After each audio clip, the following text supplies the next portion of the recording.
So yeah, well, I mean, going back to the so-called gender-affirming care, which is a terrible euphemism.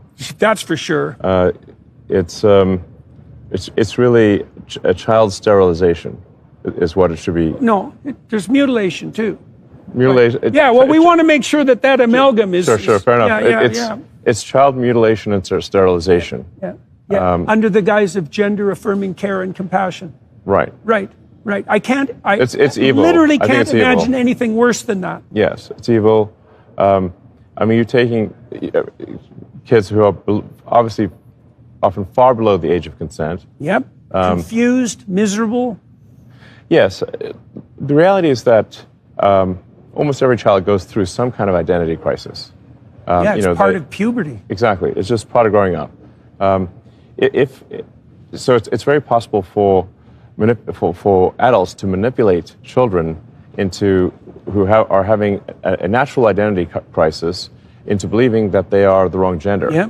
Absolutely. And that they need to be the other gender, or they need to be a boy, or boy needs to be a girl, and that will solve all their problems. And that will solve their problems, and then they give them sterilizing drugs, which are called also a misnomer, puberty blocker. These are sterilization drugs, so they can never have children again. Yeah. They can have double mastectomies, the mutilation. They have their forearms stripped to build non-functioning penises. Yeah. It's macabre. I mean, we have an age of consent for a reason. That the reason you can't get, say, tattoos below age 18, or drink or drive. There are ages at which you can do things, because if we allow children to take permanent actions when they're 10, 12, 14 years old, they will do things that they subsequently greatly regret. Yes, I've interviewed a couple of people who've done exactly that, and it's damn painful. So I think doing. Why are you willing to make this an issue, do you think? I mean, well, it's sort of like the nameless issue. It happened to one of my older boys, where I was essentially tricked into signing documents for one of my older boys, Xavier. This is before I had really any understanding of what was going on, and we had COVID going on, and so there was a lot of confusion. I was told, Xavier might commit suicide if he. That was a lie right from the outset. No reliable clinician ever believed that. There was never any evidence for that. And also, if there's a higher suicide rate, the reason is because of the underlying depression and anxiety, and not because of the gender dysphoria. And every goddamn clinician knows that too. And they're too cowardly to come out and say it.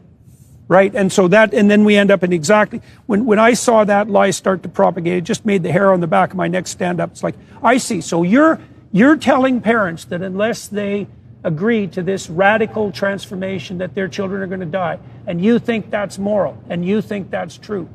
That is so pathological that it's almost incomprehensible. I can't imagine anything worse.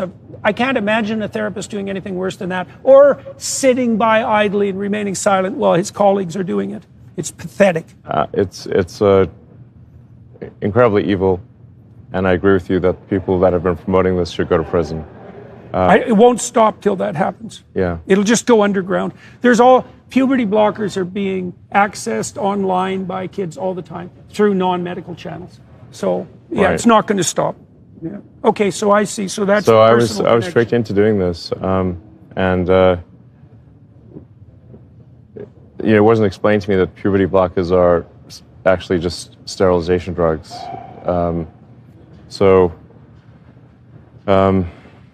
Anyway, and so I lost my son essentially. They call it dead naming for a reason. Yeah.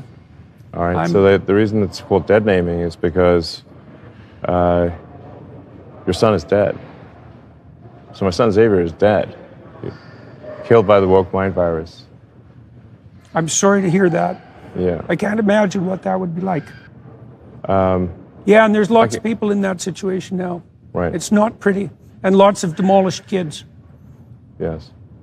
Yeah, well, that's a good reason to be the final straw. All right, so let's. So I vowed to destroy the woke mind virus after that, and we're making some progress. Join the club. Yeah.